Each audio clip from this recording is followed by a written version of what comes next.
बिस्मिल्लाहिर्रहमानिर्रहीम। अल्हम्दुलिल्लाहि रब्बिल आलमीन वस्सलातु वस्सलामु अला अशरफिल अंबिया वल मुरसलीन सय्यिदिना व नबियिना अबिल कासिम मुहम्मद व आलिहि तय्यबीन ताहिरीन अल मासूमीन अल मज़लूमीन व लानतुल्लाहि अला आदाइहिम अजमईन मिन अल आन ला क़याम यौमिद्दीन। अम्मा बाद फ़क़द क़ाल अल्लाहु तआला फ़ी मुहकम किताबिहिल मुबीन व हुवा अस्दक़ुल क़ाइलीन व क़ौलुहुल हक़। बिस्मिल्लाहिर्रहमानिर्रहीम।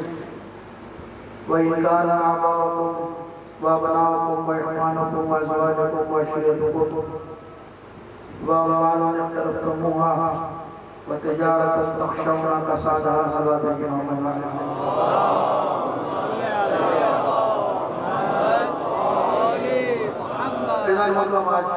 ज़ाहिर है इस सिलसिला कलाम की हमसे मजालिस की यह आखिरी मजलिस है और जैसे कि अभी आप अल्लाह के सामने दुआ भी कराई गई, मैं फिर एक बार मोमिन की हक़ में दुआ करता हूँ जिन्होंने इस फर्श को बिछाने में दान में दहम में सफर जिस अंदाज में अपने फ़राइज़ को अंजाम दिया, ज़ाहिर भाई बात मसला ना मैं दे सकता हूँ, आप देख सकते हैं, ना बानियानी मजालिस दे सकते हैं। इसकी जज़ा इसका जो है वो जनाब ज़हरा की बारगाह में महफूज है। उन्हीं की बारगाह में दुआ करते हैं कि परवरदिगार जिसने भी अपने शज़ा को मुनज़्ज़म करने में बिलख़ुसूस हमारे बिरादर करके सुबह ने जो कोशिशें की, उनकी टीम ने जो कोशिशें की, उन तमाम लोगों को परवरदिगार जान माल इज़्ज़त और आबरू की हिफाज़त फरमाए और इन तमाम मोमिनीन को खैरियत के साथ अपनी मंजिलों तक वापस पहुँचा, अपने अमाल और दुआओं की कबूलियत के लिए सल्लल्लाहु अलैहि वसल्लम।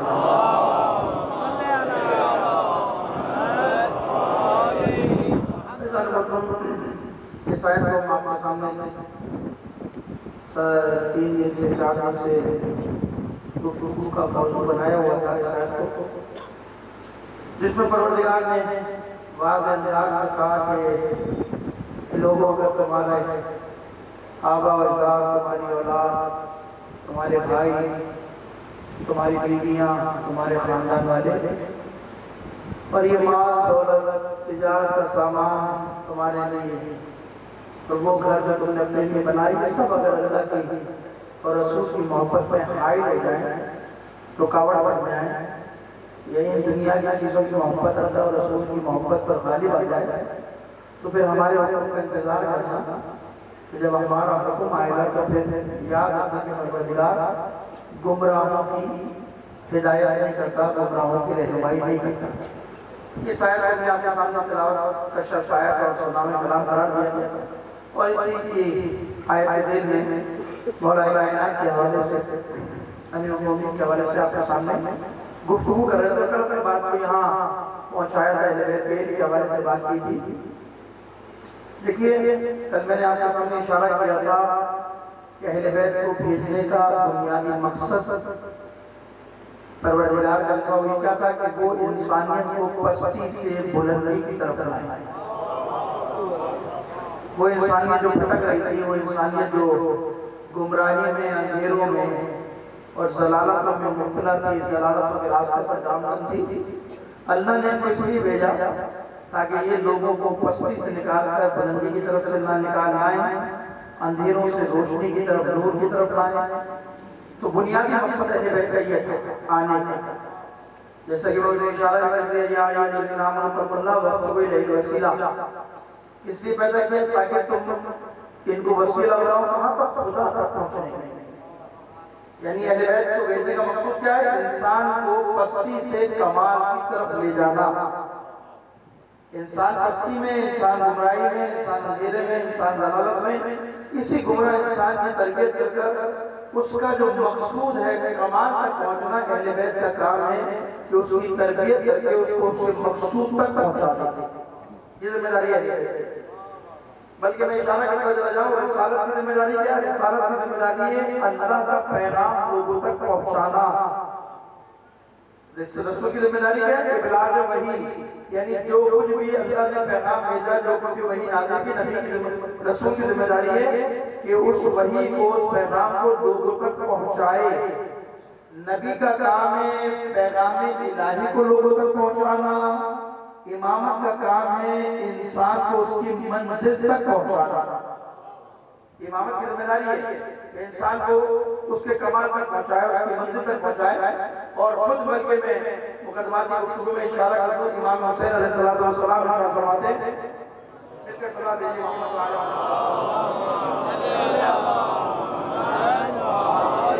इमाम हुसैन के कौल से आगे इस्तिफादा करने बात को आगे बढ़ा के देखिए, सैयद शुहदा ने इंसान की खिलकत का मकसद बयान किया।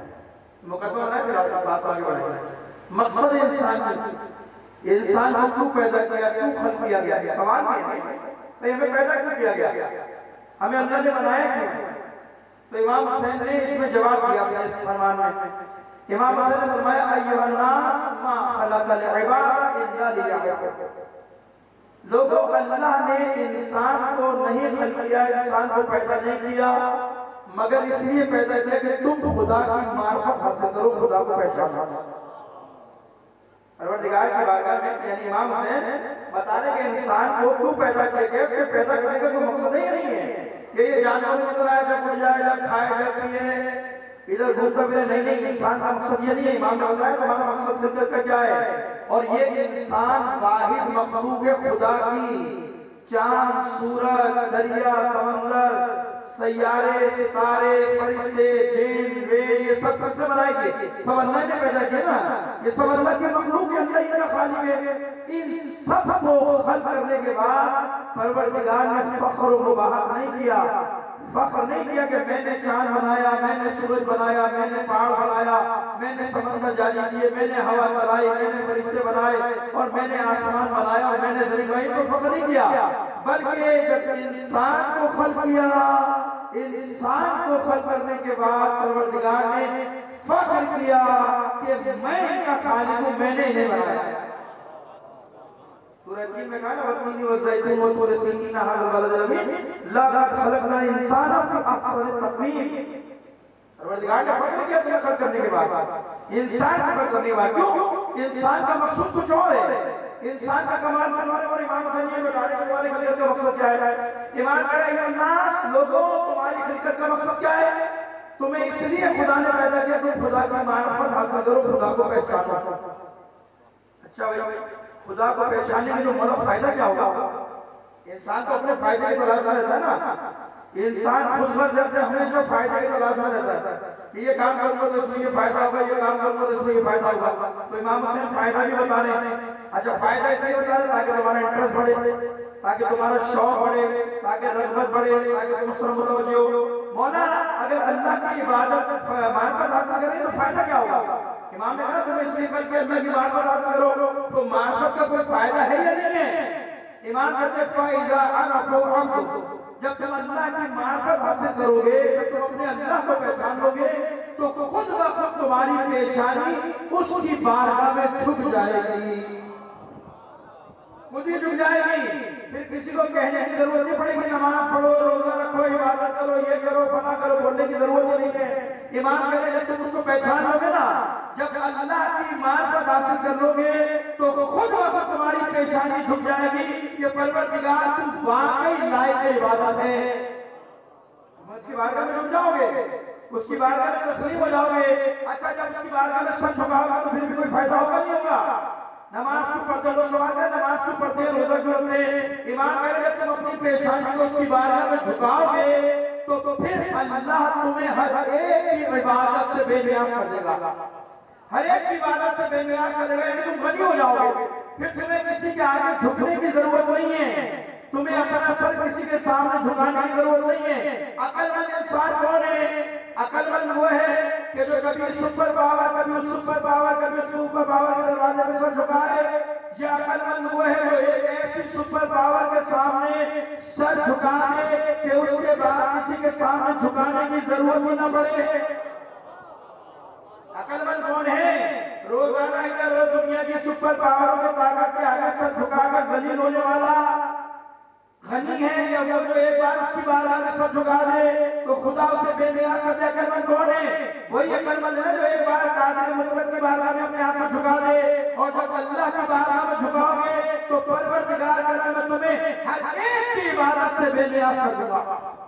नारे तकबीर, नारे तकबीर, नारे रिसालत, नारे रिसालत, मौलाना हैदरी, मोहम्मद वाले मोहम्मद बुलंद सलावत। यानी परवरदिगार करे तुम एक दफा मेरे सामने तस्लीम हो जाओ, झुक जाओ मेरे सामने, मैं तुम्हें हर एक से बेनियाज कर दूंगा, फिर तुम्हें दुनिया की कोई ताकत झुका नहीं सकती। आप मुझे बताइए, करबला इसकी सबसे बड़ी मिसाल है या नहीं है? करबला इसकी खुद करबला सबसे बड़ी मिसाल है या नहीं है? दुनिया की जितनी बड़ी ताकत थी यजीद उस जमाने के अंदर, फौज उसके पास, ताकत उसके पास, पैसा उसके पास, हुकूमत उसके पास, उसकी बात ही नहीं थी। उसने पूरा जोर लगा दिया किसी तरह हुसैन को झुका दे, उसने पूरी ताकत का इस्तेमाल किया किसी तरह हुसैन मेरे सामने तस्लीम हो जाए, हुसैन मेरी बैठ कर ले। लेकिन करबला के अंदर हुसैन ने सजदा कर कर खुदा की बंदगी कर कर दुनिया को पैगाम दिया कि मैं दुनिया के सहारों के सामने सर झुकाने वाला नहीं हूँ, मैं उसके सामने सर झुकाऊंगा कि जो लायक इबादत है। लब्बैक या हुसैन, लब्बैक या हुसैन, लब्बैक या हुसैन, लब्बैक या हुसैन। तो अब आप मुझे बताइए, जब हुसैन ने सजदा किया नहीं किया? सजदा जब हुसैन ने किया, यजीद ने सर काट दिया, हुसैन ने सर झुकाया नहीं, सर बुलंद हो गया, झुका नहीं। खुदा को हुसैन का ये सजदा इतना पसंद आया कि हुसैन बस तूने मेरी बारगाह में सर झुकाया है, तूने अपनी बंदगी का हक अदा कर दिया, अब मैं तुझे अपनी कुदरत की ताकत दिखाऊंगा। हुसैन तू मेरे सामने तस्लीम हुआ था, ये खुदा का वादा है, अगर पूरी दुनिया मिलकर भी तुझे खत्म करना चाहे हुसैन, दुनिया खत्म हो जाएगी, तुझे खत्म नहीं होने दूंगा।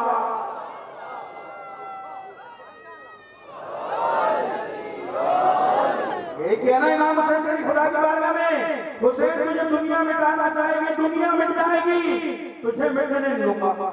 खुदा ने कहा ना, ये इमाम ने कहा कि एक बार जब अल्लाह के सामने तस्लीम हो जाओगे तो फिर खुदा तुम्हारे जिक्र को जिंदा रखेगा, खुदा तुम्हें मिटने नहीं देगा, चाहे दुनिया की कितनी बड़ी बड़ी ताकतें आ जाए, मिटने नहीं देगा खुदा। तो आज 1400 साल से जिक्र चल रहा नहीं चल रहा? कितनी बड़ी बड़ी ताकतें जिक्र हुसैन को खत्म करने के लिए आई, खत्म हो गई नहीं हो गई? वो तारीख का स्याह बन गए, लानत का तौक उनके गले में पड़ गया, लानतुल्लाह कयामत तक लानतुल्लाह बन गए, और हुसैन कयामत तक अलैहिस्सलाम बन गया। ये है ये इमाम हुसैन का मफहूम ये है कि एक बार तस्लीम हो जाओ खुदा के सामने। अच्छा कह सकता है, ये बात नहीं, इशारा करके चला जाओ। कोई कह सकता है मौलाना की तो मासूम थे, इमाम थे, तो इमाम का तो मुकाम इमाम की तो उसको यही कोई दुनिया के आगे की मिसाल जो मासूम ना हो, जो गैर मासूम हो उसकी मिसाल हो, उसकी भी बहुत सारी मिसालें मौजूद हैं जिन्होंने खुदा के सामने अपने आप को तस्लीम दिया, दुनिया की ताकत को झुका नहीं पाती। कोई दुनिया की मिसाल दीजिए, अगर कोई सवाल करता है तो दुनिया की मिसाल दे दूं कि आपके पड़ोस में इनकलाब आया था, आया था नहीं आया था? जब इनकलाब आपके पड़ोस में आया तो उस इनकलाब को एक ही इनकलाब शियों का, वो एक इनकलाब हजम नहीं हो रहा लोगों से, एक ही हुकूमत हजम नहीं हो रही।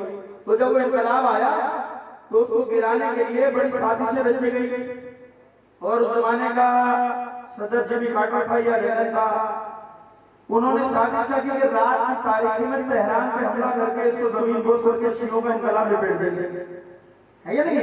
ये तारीखी बात है, सब आपको मालूम है, मैं तो इशारा करता जा रहा हूँ, उसका जवाब दो जिसके जहन में सवाल है, तो इमाम से मासूम से मेरे मासूम की मिसाल दो। तो रात की तारीख में तय किए, बिलियन डॉलर खर्च किए, तैयारे चार बनाए गए, खुसूसी उनको खुसूसी ट्रेनिंग दी गई, स्पेशल ट्रेनिंग देने के बाद रात की तारीख में तेहरान पे हमला कर देना, सब खत्म कर देना। हुआ क्या रात की तारीख में, मुझे बताइए आप? हुआ ये कि वहां से जहाज खड़े तेहरान को खत्म करने के लिए, वहां से जहाज खड़े, यहाँ से खुमैनी मुश्किल मुसल्ले पे आके खड़ा हो गया। मुसल्ले पे आके खड़ा हो गया, तोड़ चली ना टैंक चली ना मिसाइल चले ना बमबारी, कुछ भी नहीं हुआ। हुआ क्या? उधर जहाज तेहरान की सरजमीन पर पहुंचे, इस मर्द कलंदर ने हाथ धोने के लिए बुलंद किए, तारीख में लिखा इनकलाब की हवा में भंवर आया, सारे जहाज आपस में टकराए, तबाह होकर जमीन पर गिर गए, खत्म हो गए। अब सुनिएगा जो जुमला है, सारे जहाज तबाह होकर गिर गए। किसी ने जाकर सदर एयरलाइन से पूछा, भाई ये क्या हुआ? बिलियनों डॉलर खर्च किए थे इनकलाब को खत्म करने के लिए, अरबों डॉलर खर्च किए, ये सब क्या हुआ? ये सब ऑपरेशन खत्म कैसे हो गया? तो खुदा की कसम बेसाख्ता सदर एयरलाइन के मुंह से ये जुमला निकला था कि मैं क्या करूं, मेरा खुदा मेरे साथ नहीं है, खुमैनी का खुदा खुमैनी के साथ।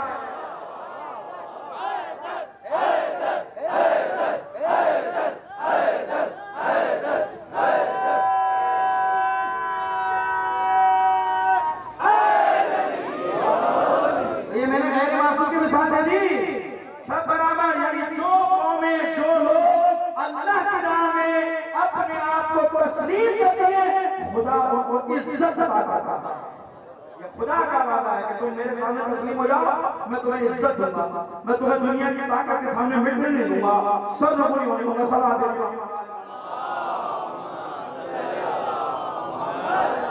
अब आइए बात आगे बढ़ाते हैं कि ये इमामत है।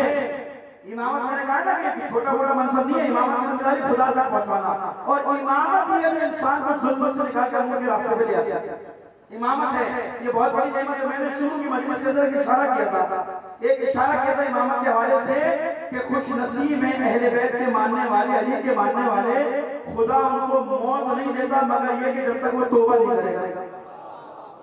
ये आप खुश नसीब इस मामले में कि अल्लाह ने आपको अहले बैत के दामन से, अली के दामन से वाबस्ता किया। अब इसके साथ देखिए, रावी है जनाब है, एक रावी आया जिसका नाम है, एक बार सलाह दीजिए मोहम्मद वाले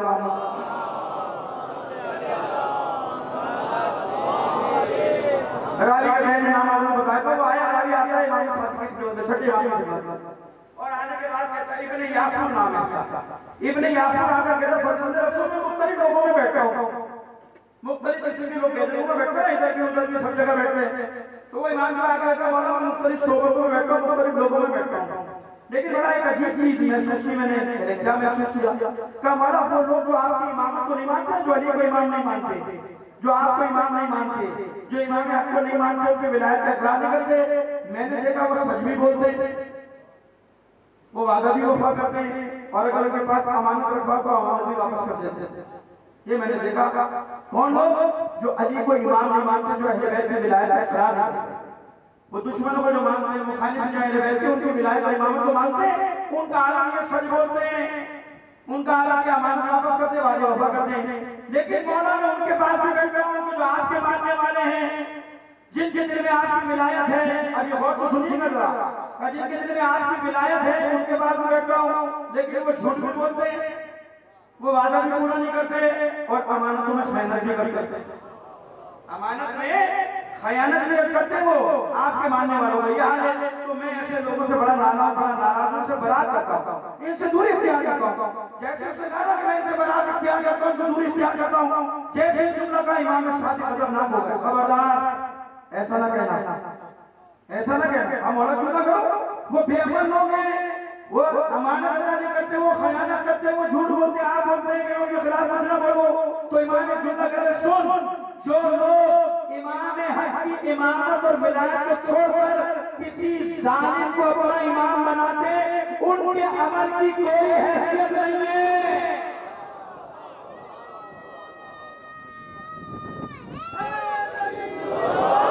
यानी इमाम कहने के जो इमाम हक को छोड़कर अल्लाह के बंदों, इमाम को छोड़कर अल्लाह की तरफ से जो मखसूस है, जो अल्लाह की तरफ से भेजा गया, उनको छोड़कर जालिमों को अपना इमाम बनाते हैं, जो जालिमों को अपना वली बनाते हैं, उनके अमल की कोई हैसियत नहीं है, उनके अमल की कोई हैसियत नहीं है, उनका कोई दीन नहीं है।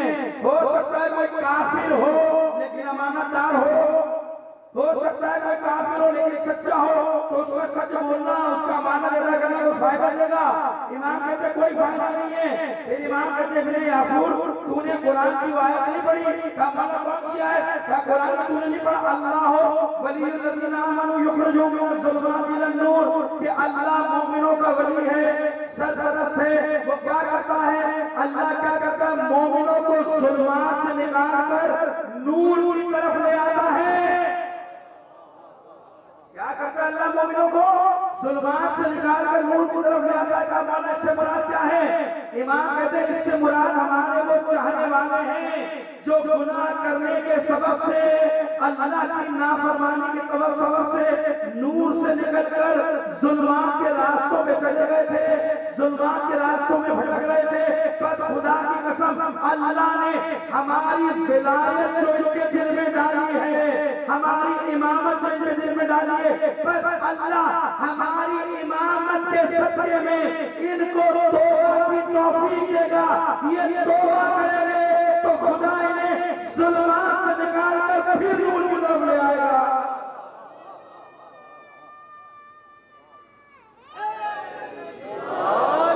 समझ में आ गई बात? इमाम क्या कह रहे हैं?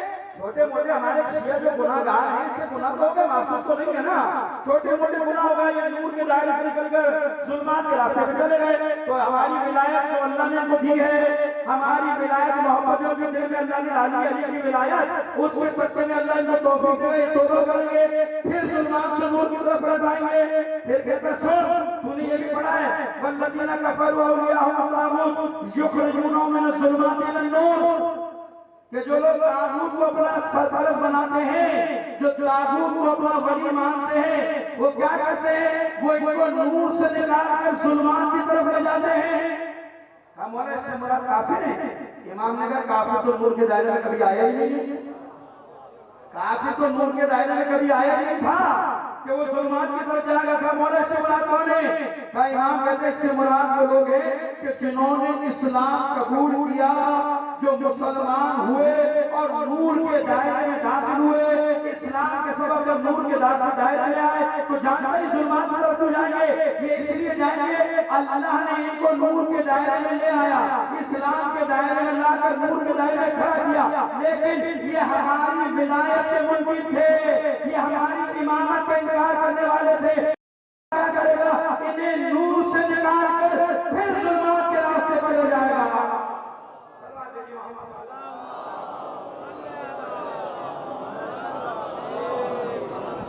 मुसलमान जो है इस्लाम के दायरे में है, जिन्होंने इमामत को छोड़ दिया, जिन्होंने अली की विलायत को छोड़ दिया, उसके लिए क्या करेगा परवरदिगार? इन्हें नूर से निकालकर ज़ुल्मात में ले जाएगा। और जो अली के मानने वाले होंगे, अली की विलायत के सच्चे में अगर ज़ुल्मात में चले होंगे तो खुदा उनको फिर नूर के अंदर ले आएगा। कितनी बड़ी नेमत है या नहीं है? कितनी बड़ी नेमत है? खुदा का कसम अहले बैत की मोहब्बत कुछ छोटी मोहब्बत नहीं है। शुक्र अदा किया करो खुदा का।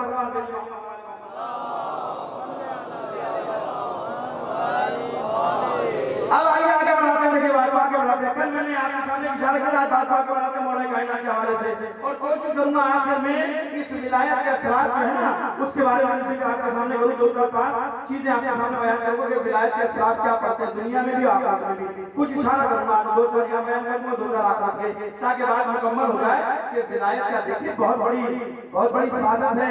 मैंने पैगंबर की हदीस पढ़ी, पैगंबर फरमाते हैं खुश नसीब है वो शख्स कि जिसे अल्लाह ने अली की मोहब्बत दे दी। पैगंबर कहते हैं खुश नसीब है वो शख्स जिसको अल्लाह ने मेरे भाई अली की मोहब्बत दे दी।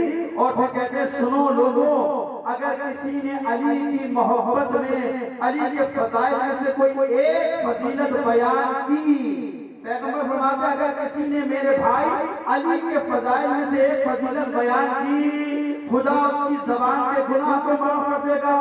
और किसी ने अगर मेरे भाई की फजीलतों में से एक फजीलत को सुना, खुदा उसके कान के गुनाह को माफ कर देगा। किसी ने मेरे भाई अली की फजीलत में से एक फजीलत को किताब में देखकर पढ़ा, खुदा उसकी आंखों के गुनाह को माफ कर देगा। और अगर किसी ने मेरे भाई अली के फजाइल में से किसी एक फजीलत को लिखा तो जब तक तहरीर मौजूद है मलाइका उसके लिए इस्तग़फ़ार करते रहेंगे।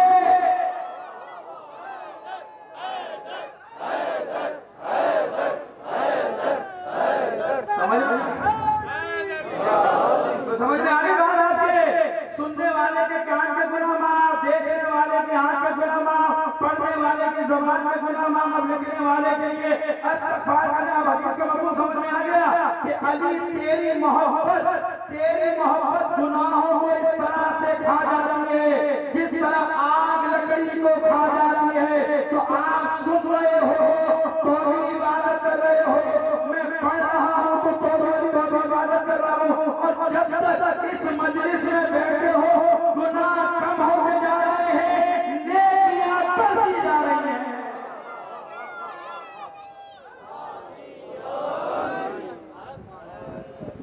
एक जगह में लगा दो भाई। अली मौला, अली मौला, ज़मी बोली फलक बोला, अली मौला, अली मौला, हर एक मीज़ान में तोला, अली मौला, अली मौला। नारा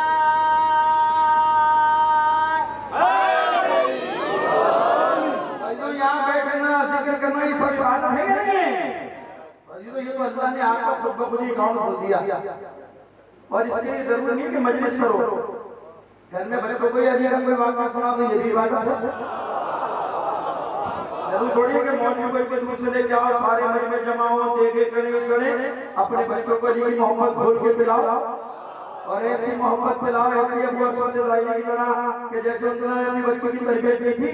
अब बात निकलती है तो निकल के चली जाती है। वो अमीर शाम के मुखालिफ थे, इमाम के शागिर्दों में से ही है।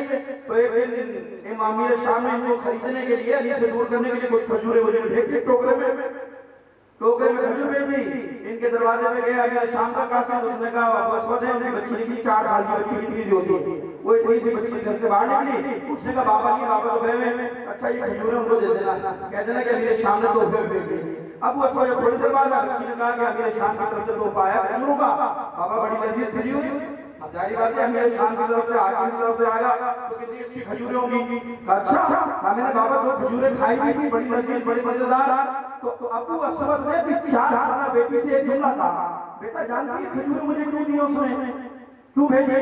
कहा नहीं बाबा, कहा अमीर शाम चाहता है कि मैं अली से दोस्ती खत्म करके अली से बरात कर उसके दोस्तों में, उसके मवालियों में शामिल हो जाऊं। जैसे उस बच्ची ने सुना ना मार्फत है कोई बच्ची की, जैसे अबू असवद ने कहा मुझे खरीदना चाहता है ताकि मैं अली से दूर हो जाऊं, जैसे बच्चे ने सुना बच्ची ने दोनों उंगलियां हलक में डालने के बाद तय कर दी और एक जुमला का, बाबा मुझे हर उस लुक़मे से, हर उस निवाले से नफरत है जो मुझे अली से दूर कर दे।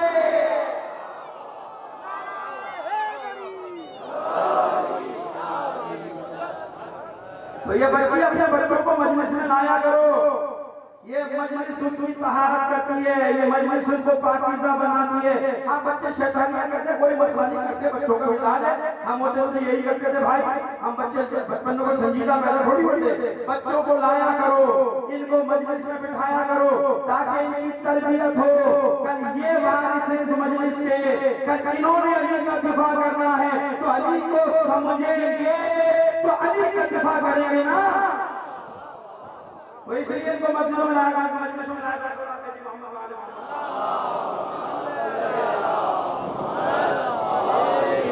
वो भाई जान मतलब बात से बात निकलती जा रही है। अब आइए शायद की तरफ चलते जो मिस्ताक है, और मैंने कहा था थोड़ा तारीख का इशारा करता हूं। देखिए एक आयत अली के फज़ाइल में और बयान करता हूं आपके सामने।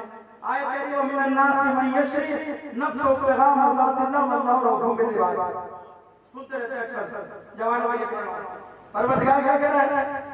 लोगों में से कुछ लोग ऐसे हैं, अल्लाह के कुछ बंदे ऐसे लोगों में से कि जो अल्लाह की रजा खरीदने के लिए, अल्लाह की रजा के खातिर अपनी जान को बेच देते हैं, राय खुदा में बेच देते, सौदा कर देते।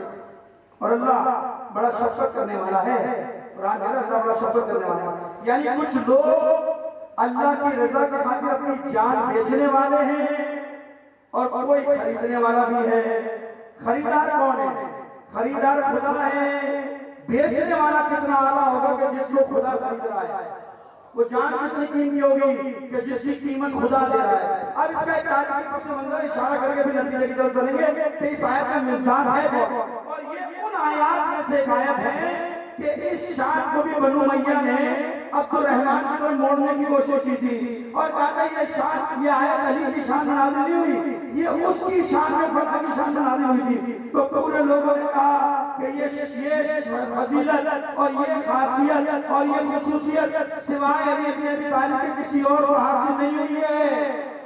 जितना कोशिश करने बनु मैया, ये फजीलत मखसूस है अली इब्न अबी तालिब से।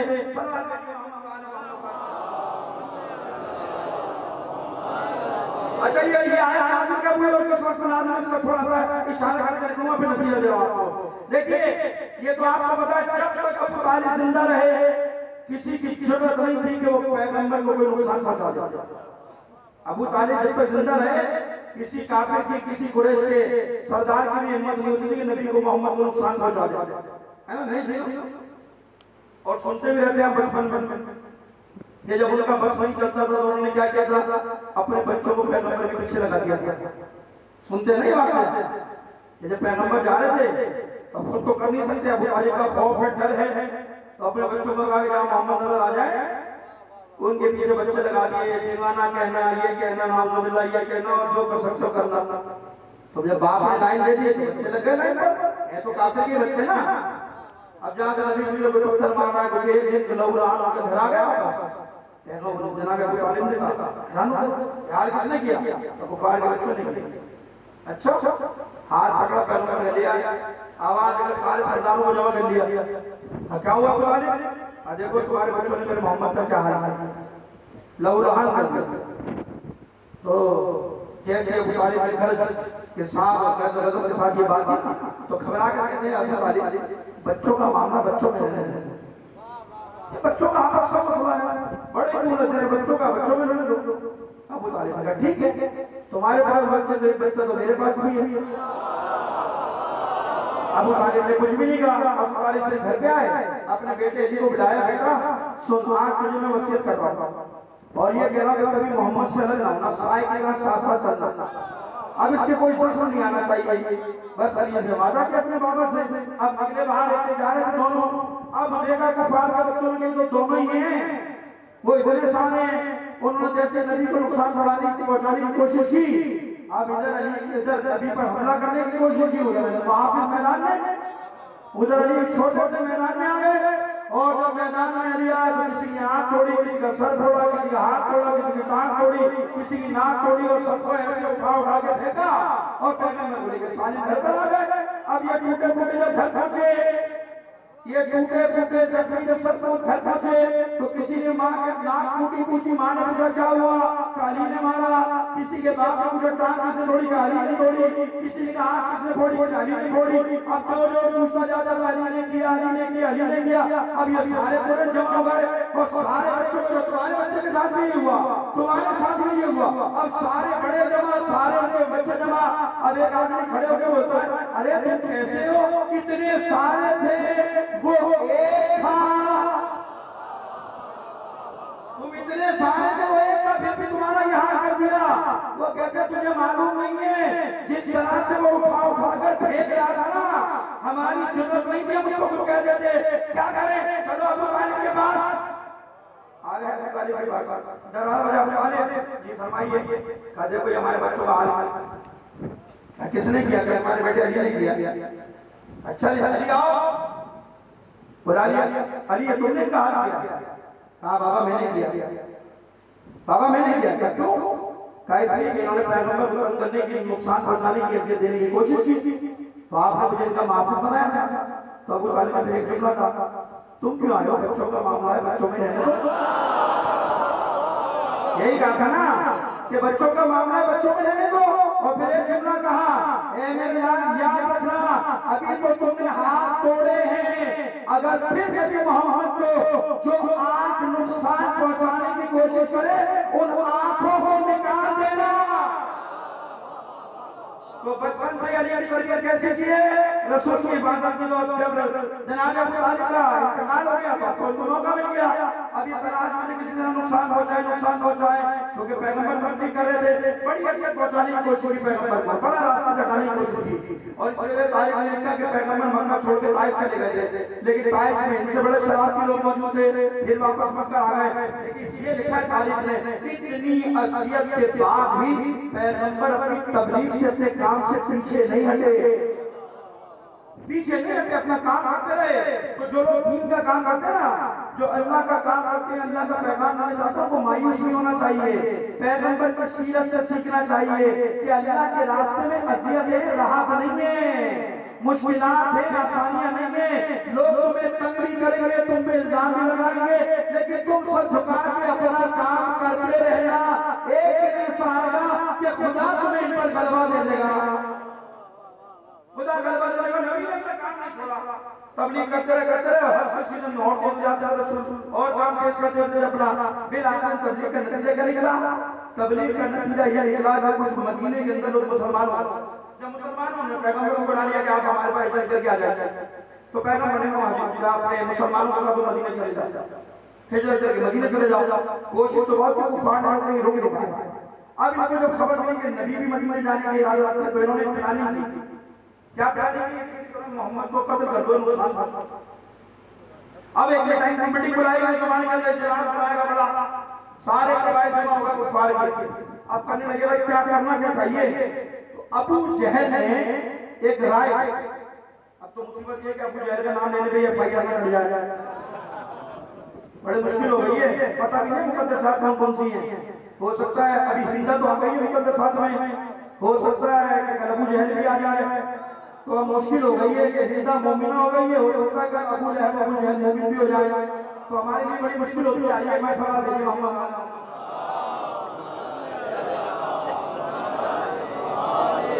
हाँ भैया आया कैसे, तो हमें तो सर तैयार करना है, कोई मसला नहीं, काट दो भैया क्या होगा मसला समझिए कोई। तो अबू जहल ने एक राय दी, अबू जहल ने क्या राय दी? अच्छा ऐसा करो, सारे सरदार सारे कबीले वाले एक जवान अपना दे दो, एक जवान दे दो, और मौका पाते हम हमसे कत्ल कर देंगे मोहम्मद को। तो किसी एक कबीले पर इल्जाम नहीं आएगा, सारे कबीले में शामिल होंगे मोहम्मद के कत्ल में, बनी हाशिम से लड़ नहीं सकेंगे।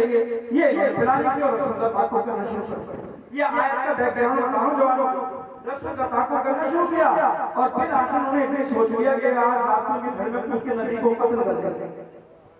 जैसे नबी को मारने का प्रोग्राम बना ना, मक्कारी को मुकम्मल हुई उनकी, तो परवरदिगार ने ये मकानियां करे थे, परवरदिगार ने अपनी तदबीर इस्तेमाल की। कुरान कह रहा है वैसे हम करूंगे कि लदीना कफरू, कि वो नबी वो याद करो कि जब ये काफिर मक्कारियां कर रहे थे, फरेब कर रहे थे, और वो ये चाहते थे तुम्हें या तो कैदी बना दें, या तुम्हें कत्ल कर दें, या तुम्हें घर बाहर से निकाल कर बाहर निकाल दें अपने शहर से, ये प्लानिंग कर रहे थे। यमकुरूना व यमकुरुल्लाह वल्लाहु खैरुल माकिरीन, ये मकानियां कर रहे थे और खुदा अपनी तदबीर इस्तेमाल कर रहा था। ये कुरान की आयत मौजूद है, यानी पैगंबर को खुदा ने खबर दी कि कुफार तुम्हारे खिलाफ साजिशें कर रहे हैं, ये मकानियां कर रहे हैं, हम अपनी तदबीर इस्तेमाल करके तुम्हें इत्तला दे रहे हैं। इत्तला क्या है? अब तुम मक्के से मदीने चले जाओ, हिजरत कर जाओ।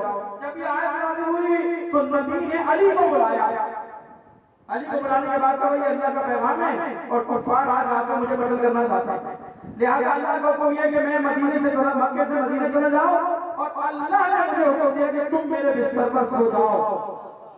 ये आयत का मिजाज ये बैकग्राउंड, यानी तुम मेरे बिस्तर पर सो जाओ, अगर चलिए ये मेरा बड़ा सख्त है कि तुम्हें मेरा दुश्मन में छोड़ के चला जाओ, तुम मेरे बिस्तर पर सो जाओ। तो अब आप मुझे बताइए, क्या अली का नबी के बिस्तर पर सोना कोई नई बात था? अली कोई पहली बार सो रहे थे? अबू तालिब ने बचपन से ही अली की तरबियत की थी, बचपन से ही अली की तरबियत ऐसी थी कि कभी नबी अली के बिस्तर पर होते थे, कभी अली नबी के बिस्तर पर होते थे। तो अली तो परेशान हुए, अली से देखने लगा, या रसूल अल्लाह क्या मेरे बिस्तर पर सो जाने से आपकी जान बच जाएगी? रसूल खुदा ने कहा अली बच जाएगी। जैसे नबी ने कहा ना अली बच जाएगी, तो इस्लाम की तारीख का पहला सजदा शुक्र है, तारीख इस्लाम का पहला सजदा शुक्र है कि जैसे नबी ने कहा अली मेरी जान बच जाएगी, अली सजदा शुक्र में मिल गए, अल्लाह का शुक्र अदा कर रहे हैं। तो बस अजीजों, एक और मौत का मंजर देता हूं आपके सामने। यहाँ भी मौत है, नबी के बिस्तर पर सोना भी मौत के बिस्तर पर है। एक और नबी है जिसको अल्लाह ने हुक्म दिया है अपने तो मौत वहां भी है, मौत यहाँ भी है।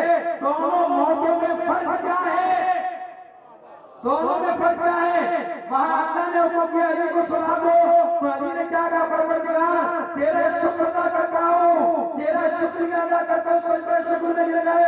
और इब्राहिम ने इस्माइल को कहा मैंने ख्वाब देखकर तुझे ज़िबा कर रहा हूँ। तो इस्माइल ने क्या कहा था, बाबा अमल कीजिए, आप मुझे सब्र करने वालों पाएंगे। तो शुक्र नेमत पर होता है, सब्र मुसीबत पर होता है। इस्माइल मौत को मुसीबत समझकर सब्र कर रहे थे, अली मौत को नेमत समझकर सजदा शुक्र कर रहे हैं।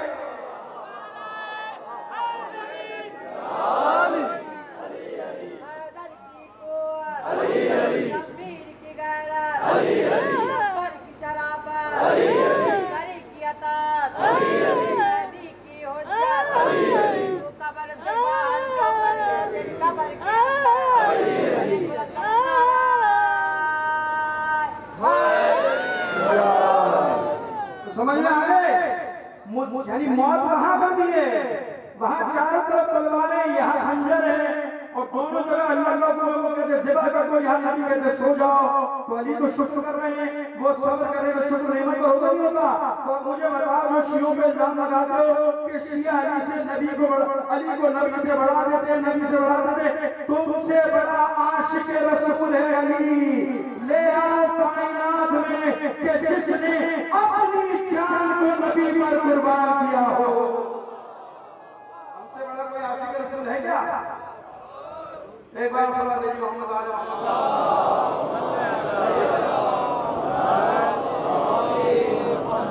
ये रसूल अली ने हमें सिखाया है कैसे नबी पर जान कुर्बान की जाती है। अच्छा, नबी अगर किसी और को सुना सकते थे ना, ये भी तो एक सवाल है ना। इतने सारे ईमान लाने वाले थे, सबसे आखिर में ईमान लाने वाले ना, बकौल तुम्हारे बच्चों में सबसे पहले ईमान ये लाए थे, और बहुत सारे लोग थे मुसलमान ईमान लाने वाले। नबी किसी को कहते भाई तुम जाओ, तुम वहां नहीं जाना, तुम यहीं सो जाओ हमारे साथ।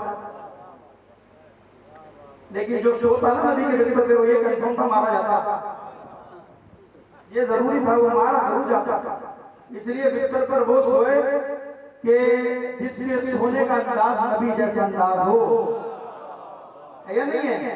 दूसरा सोएगा तो मारा जाएगा, इसलिए अल्लाह ने कहा सुलाना भी उसको जो नबी जैसा हो। बल्कि मेरे ध्यान में हदीस आ गई, जनाब उम्मे सलमा कहती हैं कि जब मेरी सुई खो जाती थी ना, जब सुई खो जाती थी, मैं नबी के आने का इंतजार करता था, नबी का इंतजार करो। जब नबी आते थे तो नबी के नूर की रोशनी में मैं सुई को ढूंढ लिया करती थी। कौन कह रही है? हज़रत उम्मे सलमा कि नबी के नूर की रोशनी में सुई को तलाश कर लिया करती थी। तो आप मुझे बताइए, सोने का अंदाज छोड़ दीजिए, अगर नबी के अलावा नबी के बिस्तर पर कोई और सोएगा तो कुफार को पता पड़ जाएगा ये मोहम्मद नहीं है। लिहाजा अली का इंतखाब इसलिए किया कि क्योंकि रसूल ने कहा अना वाली मिन नूर वाहिद, मैं और अली एक नूर से हैं। लिहाजा अली को इसलिए सुनाया कि जो नूर नबी के चेहरे से निकलता था वही नूर अली के चेहरे से निकलता था।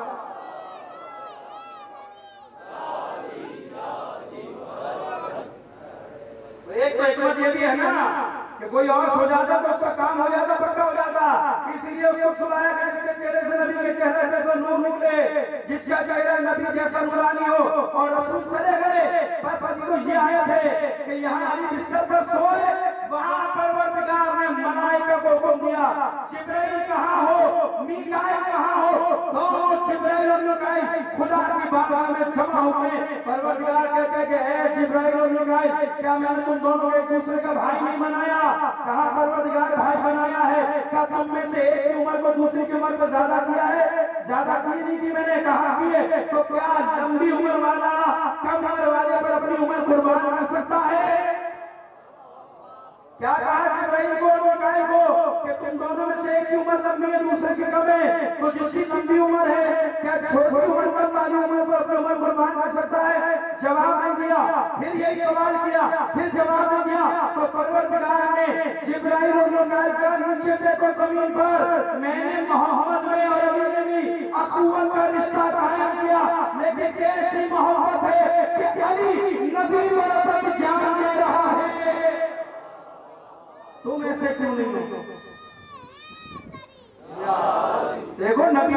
नबी पर जान रहे तुम ऐसे क्यों नहीं हो? और फौरन अपने लगे जाओ कुफार से इनका दिफा करो, इनको बचाओ, इनको महफूज रखो। जिब्राइल भी उतरे, मीकाईल जमीन पर उतरे। जिब्राइल सराहने आकर बैठ गए, मीकाईल अली के पाइन पे आकर बैठ गए। और जिब्राइल आने के बाद जुमला कहते अबू तालिब के बेटे तुझे मुबारक हो, अबू तालिब के बेटे तुझे मुबारक हो। आज परवरदिगार तेरे इस अमल की वजह से अपने मलाइका में फख्र कर रहा है, फख्र को बहा कर रहा है। और अल्लाह ने ये पैगाम भेजा है कि वमन नासी मन यशरी नफ्सु तेरा मर्दातिल्लाह वल्लाहु रऊफुम बिल्लाह। परवरदिगार ने तेरे नफ्स को कुर्बान करने इस बेनिस अमल को कबूल कर लिया। और परवरदिगार तेरे नफ्स का खरीदार है और तू बेचने वाला है। कोई पहलू ऐसा नहीं है। मैंने कहा ना कि कुरान कह रहा अगर तुम्हें अपनी जान नबी से ज्यादा अजीज हो जाए तो अल्लाह का हुक्म का इनकार करना। कोई मैदान ऐसा नहीं है कि जहां अली ने अपनी जान को नबी पर कुर्बान ना किया, जहां नबी का दिफा ना किया हो। और आज जो कोई भी इस्लाम के दामन नहीं, अली की वजह से, ये अली की वजह से। खुदा की कसम अगर अली ना होता ना तो इस्लाम आगे बढ़ नहीं सकता, सवाल ही पैदा नहीं होता। अगर अली ना होते इस्लाम आगे नहीं बढ़ता, इस्लाम पनप ही नहीं सीखा था। और ये मेरे दिल में थोड़ी ईसाई राइटर ने भी लिखा, ईसाई राइटर ने लिखा आज जो कुछ भी इस्लाम के दामन में है, आज जो कुछ भी इस्लाम की सूरत में मौजूद है, ये अली की कुर्बानियों का नतीजा है, ये अली की ज़हमतों का नतीजा है। और चीजों अली वो है कि जिसने कदम कदम पर अपनी जान, अपनी माल सब कुछ कुर्बान किया। कोई चीज ऐसी नहीं है जो अल्लाह ने अली के राह में, अली ने अल्लाह के राह में कुर्बान ना किया। और अली ने ऐसा सलाह दिया, अल्लाह ने अली को ऐसा सलाह दिया, अल्लाह ने अली को ऐसा अजर दिया कि इंसान हैरान रह जाए कि खुदा की कसम इतनी फजीलत। जब किसी ने मौला से पूछा था ना, मौला आप तो मासूम हैं, आप इबादत क्यों करते हैं, आप नमाजें क्यों पढ़ते हैं, हम तो गुनाहगार हैं, हमारी जो समझ में आती है। तो अली ने कहा हम अल्लाह की इबादत इसलिए नहीं करते, हम अल्लाह की इसलिए इबादत नहीं करते कि हम गुनाहगार हैं, हम तो अल्लाह की इबादत इसलिए करते हैं कि उसने हमें ऐसे कमालात, ऐसे फज़ाइल दिए जो पूरी मखलूक में किसी के पास नहीं है। हम इस फजीलतों के ऊपर अल्लाह का शुक्र अदा कर रहे हैं। हम इसलिए इबादत कर रहे हैं, अल्लाह की बंदगी कर रहे हैं, उसने हमें कमालात से वाला है। वरना हम तो जन्नत के मालिक हैं, हमारे बच्चे जन्नत के वारिस हैं, मालिक के शहजादे हैं। हम तो अल्लाह की दी हुई नेमतों का शुक्र अदा करने के लिए करते हैं।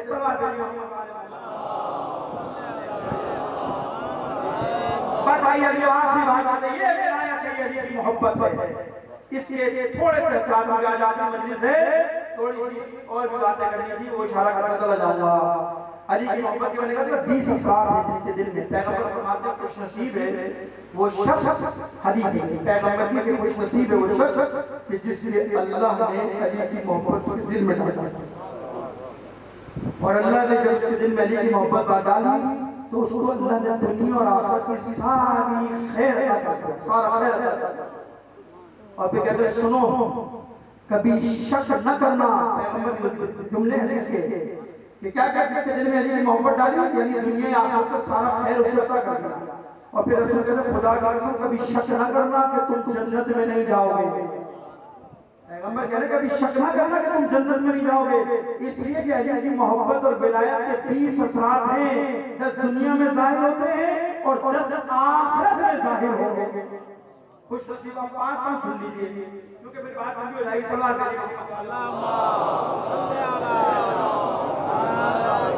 मुझे लग रहा है आपकी दुरूद और सलात वाली के थक गए हैं आप।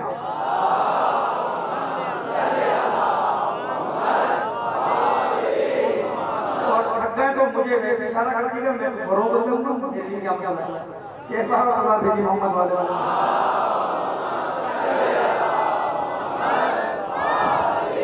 5 असरात दुनिया के पढ़ते 5 असरात आखिरत के पढ़ेंगे।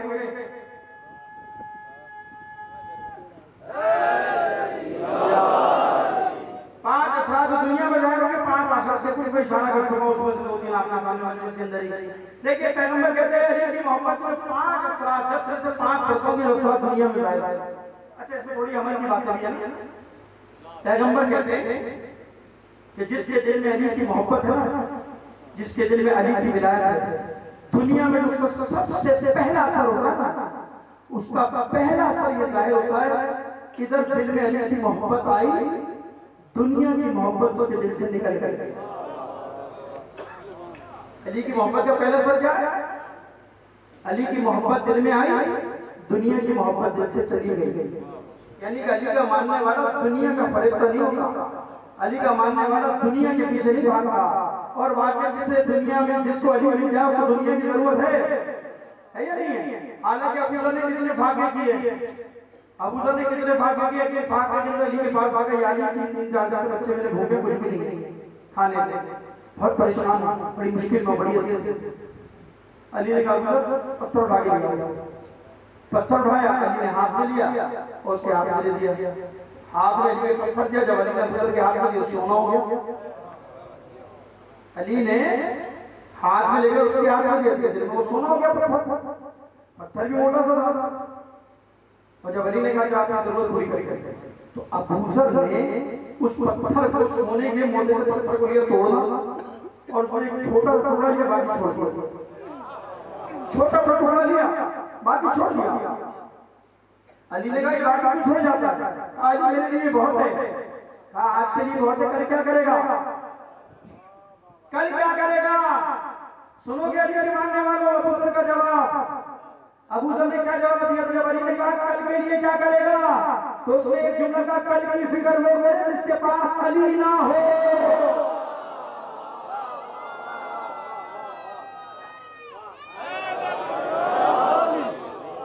अपनी जरूरत पे लिया का, कल की फिक्र वो करे जिसके पास अली ना हो, जिसके पास अली हो उसको फिक्र करने।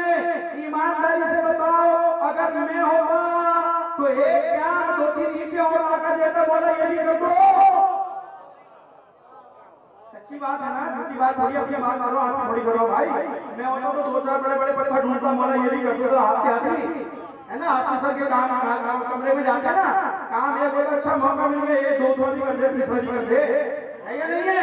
अली वाला कह रहा है कि जब आप हमारे पास हो तो हमें जरूरत ही नहीं है, तो दुनिया के पीछे नहीं भागता अली वाला, अली के पीछे भागता है, क्योंकि जानता है कि जब तक अली जैसा मुश्किल कुशा मेरे पास मौजूद है, दुनिया की कोई मुश्किल मुझे परेशान नहीं कर सकती।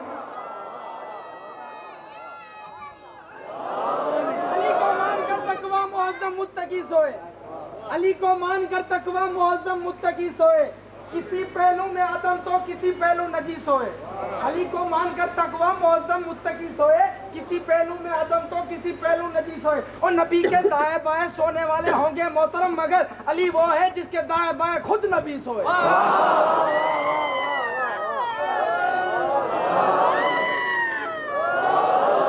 एक बार मिलकर सब के सवाल भेजिए मोहम्मद।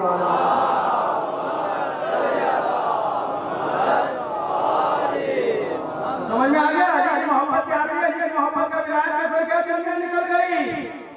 और अली वाला होता ही है कि जो अली को पकड़ता दुनिया को नहीं पकड़ता, क्योंकि अली ने खुद कहा दुनिया मुझसे दूर हो जा। तू अली को धोखा देती है, तू अली को धोखा देना चाहती है। खुदा का कसम दुनिया किसी भी रूप में आ जा, कितना बन संवर कर आ जा, अली तुझे तलाक दे चुका है, तू अली को धोखा नहीं दे सकती। जब अली धोखे में नहीं आ सकता, अली के मानने वाला दुनिया के धोखे में आएगा, तो विलायत का पहला असर दुनिया निकल जाती है। मौला के रसूल खुदा के अली की मोहब्बत का पहला असर क्या? दुनिया निकल गई, अली दिल में आ गया। फिर कहते हैं दूसरा असर क्या दुनिया में?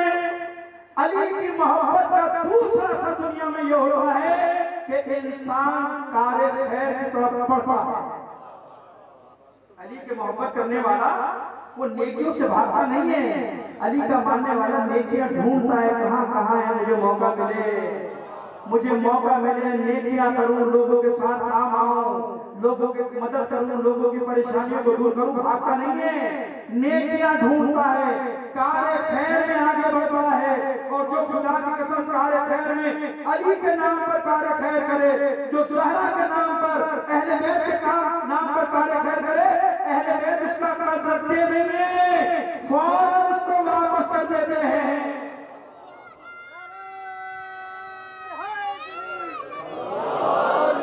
अली वाला क्या करता? कार्य खैर करता, अच्छा नहीं, परेशान नहीं होता, ऐसा नहीं दरवाजे पर आके दरवाजे बंद कर दिया।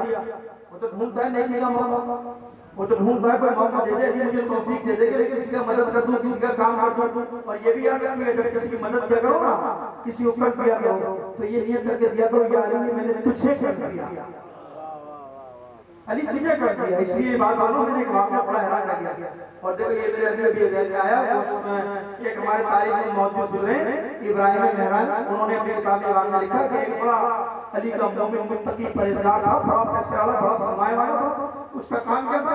उसका काम था जब कोई मोमिन उसके दरवाजे पर आता था ना, खुसूसन जो सादात आते थे उस दरवाजे पर, तो जो भी कर्ज मांगते हैं वो दे देते थे और तारीख नाम लिख लेता था।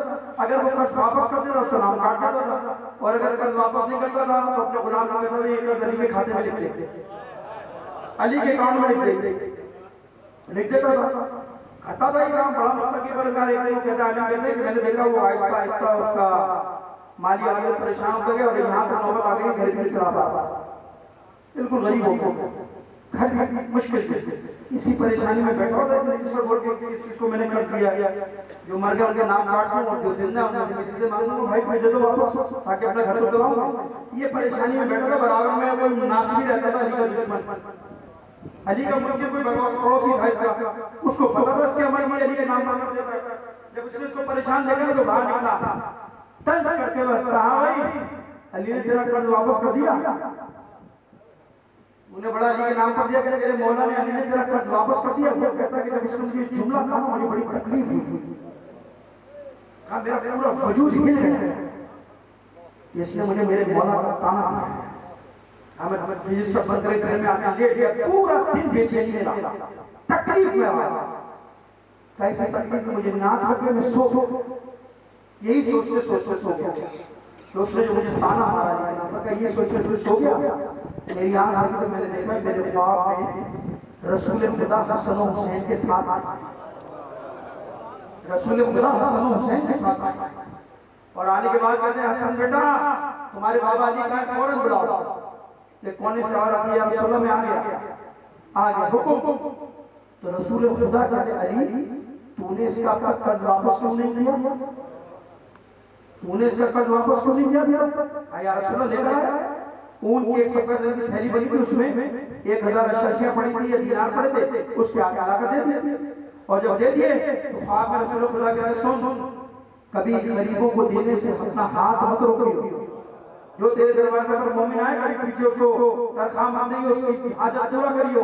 ये हमारा वादा, आज के बाद तू मुफलिस नहीं होगा, ये हमारा वादा है। ये ख्वाब देखो बेदार हो गया, पसीने पसीने घबरा कर बीवी को उठाया, मैंने ख्वाब देखा रसूल खुदा को और अली मेरा कर्ज लेकर आए। और ये सारी चीजें परेशान हो, जब उसे तकिया आगे पीछे किया तो वो थैली जो ख्वाब में अली ने दी थी वही थैली तकिए के नीचे पड़ी थी, वही थैली तकिए के नीचे पड़ी थी।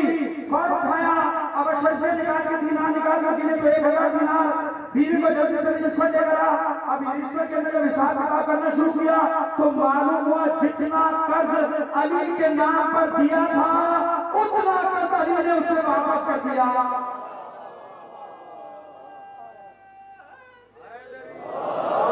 उतना ही कर्ज अली ने उसे वापस कर दिया। तो अली ये कह रहे थे मेरे नाम पर खर्च करना, नेकी करना, इसमें घबराना नहीं। जब कोई मोमिन है उसका हाथ थाम लेना, मेरे नाम पर दे देना, फिर मैं जानूं और तू जान, है या नहीं है? तो मोमिन कौन होता है? तीसरी सिफत अली की है, अली की विलायत दुनिया से मोहब्बत नहीं करता है, कार्यक्रम में तेजी दिखाता है। और एक सिफत यह है कि अल्लाह के अहकामात का पाबंद होता है।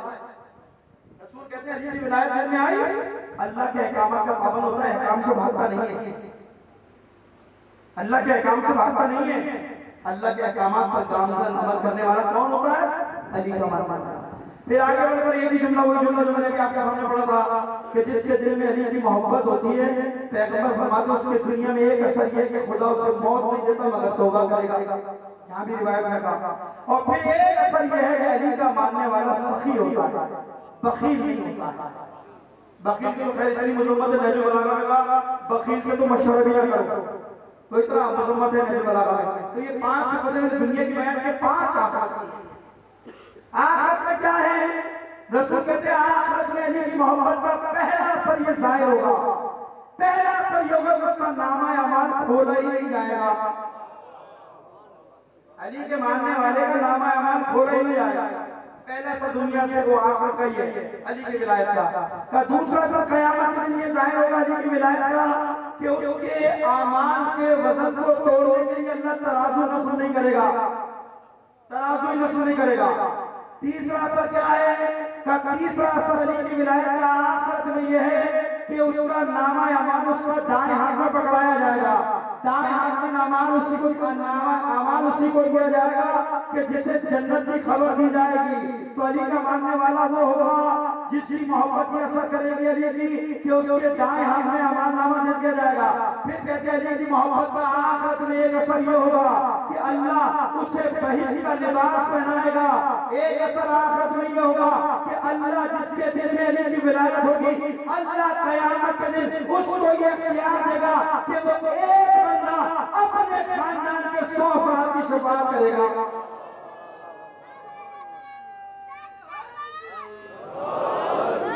ये असरात है अली की मोहब्बत के, ये असरात है नामा अमान बोला जाएगा। जन्नत से एक असर ये जन्नत से छोड़ दिया जाएगा, अल्लाह नजर रहमत डालेगा, चेहरा नूरानी हो जाएगा। आखिरी लफ्ज़ कहते हैं पैगंबर फरमाते हैं उसका हिसाब किताब ही नहीं होगा। जिसके दिल में अली की मोहब्बत होगी उसका हिसाब किताब ही नहीं होगा। और फिर कहते हैं तुझे मुबारक हो कि अल्लाह ने तुझे अली की मोहब्बत दी। बस बस फतवा ये है अली के फज़ाइल और कमालात, ये है अली की मोहब्बत। और अज़ीज़ों मैं फिर बुलाता रहा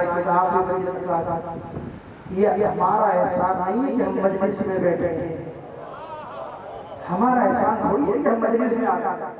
ये तो अल्लाह का एहसान है, उसने हमें फिर में ऐसे पैदा कर दिया, उसका एहसान है। उसने हम पर एहसान किया, हमारे दिल में अली की मोहब्बत डाल दी, मेरे दिल में मोहब्बत डाल दी। अगर हमारे दिल में अली की मोहब्बत बन डालता तो हम पता नहीं कहाँ कहाँ दर बदर की ठोकरे खा रहे होते, कहाँ कहाँ धक्के खा रहे होते। अल्लाह ने हमें ठोकरों से बचाकर अली की ठोकरों में डाल दिया, अली की ठोकर में डाल दिया।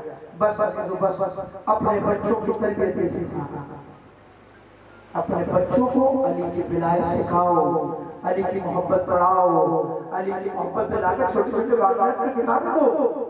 यही तो तरबियत है, यही तरबियत है। तरबियत के लिए कोई थोड़ी मोहल्ले के हवाले कर दो बच्चों को, मोहल्ले में जो है सीखे नहीं। औलाद सदका जारिया है, सदका जारिया। नेक काम करेंगे तुम्हारे खाते में जाएगा, बुरे काम करेंगे तो भी तुम्हारे खाते में। याद रखिए औलाद सदका जारिया है। औलाद की तरबियत कैसे करोगे जब परवान चढ़े तो ये नासिर इमाम बनकर खड़ा हुआ, अपने मकतब का दिफा करने वाला, अपने मकतब का मुहाफिज बनकर निकले। ऐसा अली के मानने वाले बच्चे को होना चाहिए। और इस बच्चे की इतनी अहमियत है, बस मैंने मसाइल की तरफ आ गया। इस बच्चे की अहमियत का अंदाजा लगाओ। करबला जैसे जंग में बच्चों का क्या काम है? बच्चे का कोई काम है करबला? अच्छा करबला में तो हुसैन के बच्चे थे ना, ये भी छोड़। जब ये काफिला 2 मुहर्रम को करबला में पहुंचा था तो इमाम हुसैन ने क्या कहा था बनी अक्सर से कि तुम आगे उधर वसीयत से दूं, और उनको कहा था क्या कहा था बनी अक्सर के लोगों को, देखो 9 मुहर्रम को या 10 मुहर्रम को खत्म कर दिया जाएगा, बेगोरों को छोड़ के चले जाएंगे, तो हो सके तो दफना देना। हुसैन की तसल्ली नहीं हुई। हुसैन ने क्या कहा था अपनी औरतों को बुलाओ। पहले मर्दों का किरदार बताया, फिर कहा औरतें गैर अहम नहीं है। हुसैन के जिसम में औरतों की बड़ी अहमियत है, मर्दों की अहमियत है, औरतों की भी अहमियत है। और आपने देख लिया मस्जिद में औरतें कैसे बाहर निकली, किरदार से नबी अदा करने के लिए सलाम पेश करता हूं औरतों को कि जिन्होंने अपनी जिम्मेदारी अदा की। तो इमाम ने क्या कहा अपनी औरतों को बुलाओ। बनी औरतों की औरतें जब आई तो इमाम ने क्या कहा, यही कहा हालात बड़े खराब है, जमाना बड़ा खराब, मुमकिन है तुम्हारे मर्द डर जाए, खौफ की वजह से बाहर ना निकले, तो दरिया के किनारे तुम पानी भरने के बहाने आना, और अगर हमारी लाशें दफना न सको तो इनके ऊपर अपनी चादरें डाल। हुसैन बता रहे हैं हफ्ते को करबला में। और जब ये औरतें चली गई तो सर बच्चों को भेजो, बच्चों को भेजो, मक्तल है ये। मैंने कहा ना करबला को जिस पहलू से देखोगे तरबियत का पहलू नजर आएगा। और जब बच्चे आए ना मकातिल लेकर हुसैन काफी देर तक उनको सीने से लगाकर रो प्यार करता चूमता और एक जुमला कहा बच्चों, हो सकता है जमाना इतना बदल जाए कि जालिमों के खौफ से अगर तुम्हारे बड़े तुम्हारे माँ बाप हाथ से न निकल सके तो तुम तो छोटे छोटे बच्चे हो ना, खेलने के बहाने घर से बाहर निकलना और अपने नन्हे नन्हे हाथों में खाक लेकर हमारे लाशों पर डाल देते। ये हुसैन ने बच्चों को पैगाम दिया है। मैंने कहा ना बच्चों को मजलिस में लाया करो, बच्चों को मजलिस में लाया करो, ये बच्चों के लिए पैगाम नहीं है। मेरे बच्चों, हुसैन ने तुम्हें याद किया करबला में हुसैन ने, और हुसैन ने तुम्हें पैगाम दिया है कि जब जालिम आजादारी पर पाबंदी कर लगाने की बात करे, जालिम जब मजलिस को रोकने की बात करे और तुम्हारे मर्द और औरतें घरों से बाहर ना निकले, मसला का शिकार हो जाए, तो मेरे बच्चों हुसैन के पैगाम को याद रखना। हुसैन ने तुम्हें पैगाम दिया है कि आजादारों में जाना, अलग आवाज उठाना और सड़कों पर निकल आना और अपने घरों को बता देना शियारत जालिमों के महलों में लगाने के लिए नहीं है। ये पैगाम है हुसैन का बच्चों को, इसलिए बच्चों को लाया करो। हुसैन ने याद किया है, चूमा है, प्यार किया है। बस हुसैन आज आखिरी मजलिस और ये आखिरी मसाइल भी हुसैन ही के पढ़ नहीं मालूम मुहर्रम के इंतजार कर रहे थे ना कि कब चार होगा मुहर्रम का, कब अल्लाह ने मौका देगा फर्श पर बैठेंगे। बीवी तेरा एहसान है कि तूने हमें हुसैन पर रोने का मौका दिया। बीबी इन्हीं आंसू को हमारी शफाअत का जरिया बना देता है। नहीं मालूम किसके पहलू में से ये देख जा बैठे हो, नहीं मालूम किसके पहलू में नहीं बैठे हो, नहीं मालूम किस किस के आंसू को ज़हरा जमा कर रही हो। बीबी अगर जिंदगी रही तो अगले साल परसों देंगे, बीबी अगर जिंदगी वफा ना करे तो इन आंसुओं को मेरे लिए ज्यादा रख देते। बस कितना गरीब हो गया हुसैन, कितना गरीब, दिल भर कर मसाइल पर नहीं मालूम हमें भी जिंदगी में लेना अता नहीं कब मौत आ जाए। जिंदगी में दुआ ये कि हुसैन के नाम पर ही आए, जल्दी आए। आज़ादाना हुसैन जनाब ज़हरा कहते हैं ज़ाकिर मेरे हुसैन की रुखसती पर कि किस गुर्बत में मेरा हुसैन। जब सारे दादे शुजात हो चुके ना, तो हमीद इब्न मुस्लिम कहता है कि काफी देर जब खेमे से कोई बाहर ना निकला ना, तो मैं खेमों के नजदीक गया, जाकर देखूं तो सही। अब जो मैंने गौर से देखा एक अजीब मंजर नजर आया। का एक शख्स है जो खेमे से निकलना चाहता है और कुछ बीवियां उसका दामन पकड़कर रोक लेते हैं। वाली किसके सहारे छोड़ जा रहे हैं? हुसैन किसके सहारे छोड़ जा रहे हैं? हमीद इब्न मुस्लिम कहता है मैं और आगे बढ़ा, जो गौर से देखा तो एक छोटी सी बच्ची हुसैन के कदमों से लिपटी है और रोकर कह रही है बाबा मैं तुझे जाने नहीं दूंगी, बाबा मैं तुझे जाने नहीं दूंगी। मेरा चचा अब्बास भी मुझसे वादा करके गया था, वापस नहीं आया। हमीद इब्न मुस्लिम कहता है कि ये मैंने मंजर देखा। अभी हुसैन निकलना चाहते थे कि बहन ने आवाज दी भाई रुक जाइए, ये अपना ज़हरा रुक जाइए। बहन क्या हुआ? दौड़ कर गई, संदूक खोला और एक सफेद रंग का कुर्ता लिया, कुर्ता लाकर हुसैन के हाथ में दिया। कहा भाई इस कुर्ते को पहन लीजिए। कहा बहन ये कौन सा कुर्ता है? कहा भाई ये मेरी माँ चच्चियां पीसी जाती थी और तेरे लिए कुर्ता सीती जाती थी। मेरी माँ ने आखिरी वक्त में मुझे कहा था ज़ैनब जब मेरा हुसैन मक्तल में जाने लगे ना तो ये हुसैन को कुर्ता दे दे। हुसैन ने कुर्ता पहना। बात रिवायत कहती है हुसैन ने कुर्ते को चार करना शुरू किया। ज़ैनब ने कहा भाई कुर्ते को चार क्यों कर रहे हो? कहा मैंने सुना है जब असरे आशूर में कत्ल कर दिया जाऊंगा ना तो जहां जालिम माल और असबाब लूटेंगे वहां मेरा लिबास भी लूटने की कोशिश करेंगे। आज़ादाना हुसैन कुर्ता पहना भी बाहर निकलना चाहते थे। फिर ज़ैनब ने आवाज दी भैया या इब्न ज़हरा जरा एक रुक गए। अब क्या हुआ? अब भाई थोड़ा सा झुकिए। हुसैन झुके। ज़ैनब ने बढ़कर हुसैन की गर्दन पर बोसा ले लिया। चुप, मुझे जल्दी नहीं है, आराम से मसाइल पढ़ूंगा, आराम से चुप। अब बहन ये क्या? कहा भाई अम्मा ने कहा था जब हुसैन मक्तल में जाने लगे ना तो मेरी तरफ से हुसैन की गर्दन पर बोसा दे देना, क्योंकि मैंने अपने बाबा से सुना है असरे आशूर शिमर मेरे हुसैन को ज़िबा करेगा। अजादारा ने हुसैन जब ये कहा ना तो हुसैन ने बढ़कर का बहन शानों से भी चादर तो उठाओ। जब ज़ैनब ने चादर को उठाया हुसैन ने शानों में चूमा बोसा दिया। ज़ैनब ने पूछा भाई ये बोसा क्यों दिया? क्या मैंने अपने बाबा से सुना है मेरे कत्ल होने के बाद तेरे बाजुओं में रस्सियां बांधी जाएंगी और तुझे शाम के बाद जाएगा।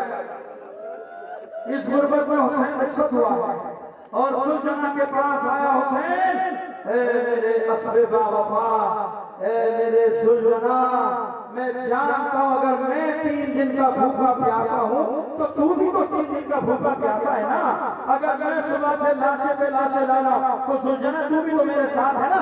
बस तेरी सहमतें खत्म हो गई, मैं तेरा आखिरी सवाल बचाओ, मुझे मकबल में ले चल। हुसैन सुलझना पे सवार हुए, एक बारी सुलझना आगे नहीं बढ़ता, आगे नहीं बढ़ता। शायद अपने सर को झुकाकर बेज़बानी में कह रहा मौला कैसे आगे बढ़ूं, तेरे सीने पे सोने वाली तेरी नासों की पली मेरे समों से निकली है और रोकर कह रही है सुलझना, सुलझना मेरे बाबा को लेकर मत जाना, सुलझना मेरे बाबा के बगैर नहीं रह सकती। हुसैन सुलझना सोच गए, सीने से लगा के बाबा को ना रोक मेरी जान, बाबा की जान मत रो, मैंने अपने नाना से वादा किया था, वादा पूरा करने का वक्त आ गया। अच्छा बाबा रोकती नहीं हूँ, बाबा एक मेरी ख्वाहिश पूरी कर दोगे, आरज़ू पूरी कर दो, मेरी लाल मेरी जान क्या है? बाबा एक बार सीने पे सुला दो, एक बार मुझे सीने पे सुला दो, नहीं मानो फिर ये सीना मिलेगा मेरे। हुसैन करबला की सरजमीन पर लेट गया, सकीना को अपने सीने पे सुलाया, तसल्लियां देने लगी, यही कहा होगा ना बेटा आज से दुनिया बदल गई है, अली असगर मेरे सीने पर सोएगा, तू अपनी माँ के पास सोना और सकीना माँ को तंग न करना, अरे जहाँ सुलाने सो जाना। तसल्लियां देते देते सकीना की आंख लगी है और ख्वाब से बेदार हुई है, फौरन बाबा जाइए, बाबा जाइए। हुसैन ने कहा बेटा अभी तो रोक रही थी, अब जाने को कह रही है? कहा बाबा अभी मेरी आंख लगी थी, मैंने आलम ख्वाब में अपनी दादी ज़हरा को देखा, मेरी दादी रो रही है और रो कह रही है सकीना मेरे हुसैन को न रो, मेरी बच्ची मेरे हुसैन को न रो, मेरा हुसैन बहुत प्यासा है।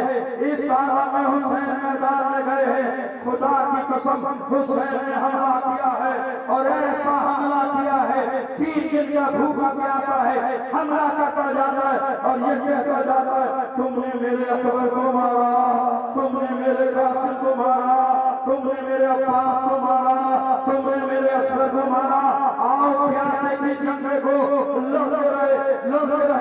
वो वक्त भी आया कि फातिमा का लाश जख्मों से चूर हो गया, हुसैन जख्मी होकर सुलझना पट बगाने लगे। उमर साहब ने जब देखा कि हुसैन घोड़े से नहीं मिलते, हुरमला को बुलाया, हुरमला अरे चल भैया कोई ऐसा काम कर दे हुसैन घोड़े से गिर जाए। हुरमला कहता है मैंने तीर को कमान में छोड़ा, मैं हुसैन का निशान लेना चाहता था, लेकिन खुदा की कसम कोई जगह ऐसी न थी जहाँ तलवार का जख्म न हो, जहाँ तीर का जख्म न हो।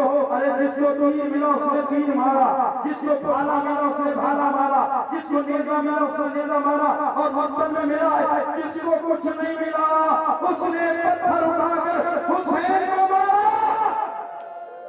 उसने पत्थर उठाकर हुसैन को मारा। मकान ने लिखा है 1120 1000 या 900 जख्म हुसैन के लगे हैं, इतना जख्मी है फातिमा का लाल। हुरमला कहता है मेरी समझ में नहीं आया कि मैं कहाँ तीर मारूं, कहता मैं देखते रहा जब काफी देर गुजरी ना, सुनोगे क्या कहता हुरमला? हुरमला कहता जब काफी देर गुजरी तो मैंने देखा हुसैन की पेशानी खाली है, इस पर कोई तीर नहीं है, इस पर कोई निशान नहीं है। हुरमला कहता मैंने तीर को कमान में जोड़ा, हुसैन की पेशानी का निशाना लिया। अजीजों सुनोगे क्या हुआ? हुरमला कहता है जैसे ही तीर हुसैन की पेशानी पे लगा, फातिमा का लाल पुष्टे सुलझना पर न समझ सका, हुसैन घोड़े से गिरे। मैंने एक रिवायत और पढ़ी है तीर लगने के बाद फौरन हुसैन घोड़े से नहीं गिरे हैं, जब दाईं जानिब गिरना चाहते थे तो दाईं जानिब के जालिम हुसैन की पसलियों में नेज़ा मारते थे, जब दाईं जानिब झुकते थे तो बाईं जानिब वाले हुसैन की पसलियों में नेज़ा मारते थे।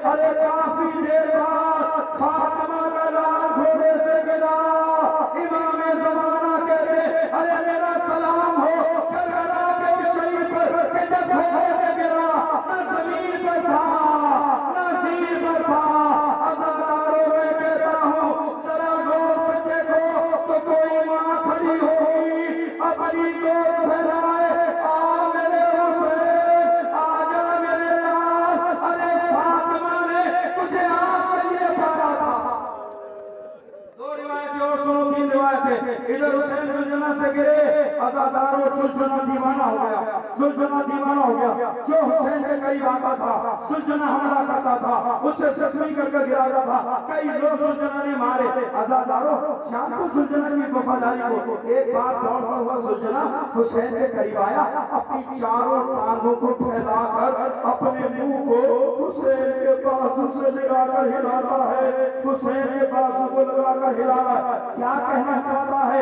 अपनी बेज़बानी में कह रहा है, मौला मौला थोड़ी सी हिम्मत कर ले, मेरी पुष्प पर सवार होगा हुसैन, अरे मैं तुझे निकाल कर दूर ले जाऊंगा। अज़ादारान हुसैन हमारे साथ ने हुक्म दिया, तीरों पर में बरसाओ। सुलझना तीरों से छल हुआ, हुसैन के सीने से खून का फव्वारा निकला। वो दौड़ता हुआ सुलझना हुसैन के करीब आया, अपनी पेशानी को हुसैन के खून से नकी किया और दौड़ा है ये खबर लेकर, अरे मैं अपने सवार को छोड़ाया, अरे मैं बगैर सवार के आया। सुलझना अपने पैर पे लग रहा है।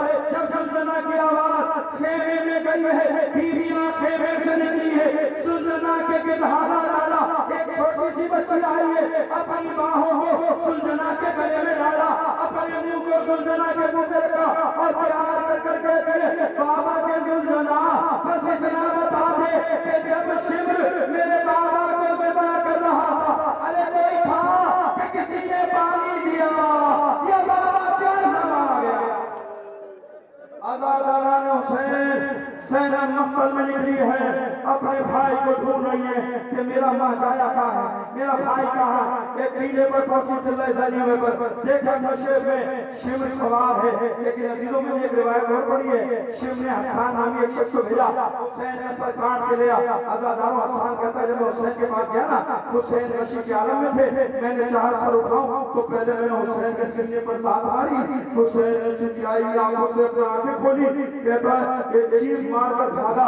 जब शिव ने पूछा ना, तुझे मैंने हुसैन के सर काट के भेजा था, तू वापस क्यों आ गया? कहा जी गजब हो गया। क्या हुआ? कहा हुसैन मुझे ऐसे देख रहा था, मुझे लगा जैसे रसूल खुदा लगे, रसूल खुदा लगे। शिविर में ये काम नहीं कर सकता, शिविर खुदा के बड़ा है। हुसैन के सीने पे आकर बैठ गया। आज़ादारों, जैसे हुसैन के सीने पर बैठा, हुसैन ने आंखें खोली और ये जुमला कहा, मेरे नाना ने कहा था बस के निशान वाला पता मुझे सेवा करेगा। सुनोगे मतलब में क्या लिखा है? जैसे हुसैन ने जुमला कहा, शिविर को गुस्सा आ गया। शिविर ने हुसैन की दाढ़ी में हाथ डाला, हुसैन के मुंह पे तमाचा मारा, गले से नहीं काटा, हुसैन को बदल दिया, छुरी को पत्थर पर मारकर खुद करता है, तेरा सर में मारी है, तेरा सर में जब पहली सर मारी है।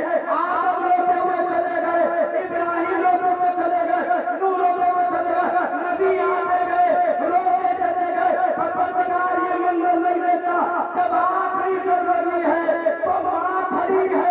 हुसैन आवाज देकर कहता है, अम्मा, अरे सब चले गए, अम्मा तू मुझे छोड़ कर जाना, तेरा हुसैन गरीब।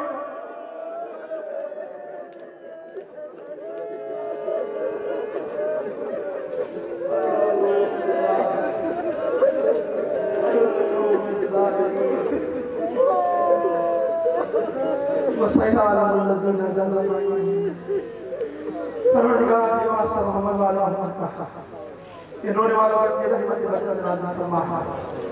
परवरदिगार आज़ादारों की हिफाजत फरमा, आज़ादारी से शौदा की हिफाजत फरमा। जो लोग आज़ादारी के खिलाफ साजिश कर उनको नाकाम और नामराद फरमा। परवरदिगार जिन्होंने आज़ादारी में हिस्सा डाला, जान माल से सहाबा की हिफाजत फरमा, उनके माल में जिसने वो सब फरमा, जिसने भी बख्शा में स्काउट पुलिस वाले रेंजर्स वाले जो भी यहाँ पे इंतजाम कर रहे थे, परवरदिगार की जायज़ हाजात अपनी बारगाह में कबूल फरमा। बिलखुसूस परवरदिगार परवेज़ सरसों के खानदान के मरहूमीन की मग़फ़िरत फरमा, हम सबके मरहूमीन की मग़फ़िरत फरमा। परवरदिगार तेरी बारगाह में दुआ करते हैं, मौत से पहले एक बार करबला मोहल्ला की ज़ियारत नसीब फरमा, हमें नजफ अशरफ की ज़ियारत नसीब फरमा। परवरदिगार जब तक जिंदा है हमें अली की मोहब्बत पर कायम और दायम फरमा। जब इस दुनिया से जाए परवरदिगार हुसैन की राह में इस दुनिया से चले जाए, परवरदिगार उलमाए कराम और जो जाम का साया सलामत फरमा। परवरदिगार जो मोमिन मरीज़ खुशूस अब्दुल हुसैन फताकी बचपन जहरा अक्सर बचपन शबाना बीबी रुखसाना बीबी आठ के तमाम जितने भी मरीज हैं परवरदिगारा तुझे अहले बैत की इज्जत का वास्ता अपने बीमारी करबला की बीमारी का वास्ता इन तमाम मरीजों को शिफाए का अपना राजना इनायत फरमा हजरत हुज्जत के ज़हूर में ताजील फरमा हम सब को के आवाज़ में साथ शामिल फरमा इन्नल्लाह व मलाइकतहु युसल्लूना अलन नबी या अय्युहल्लज़ीना आमनू सल्लल्लाहु अलैहि वसल्लम।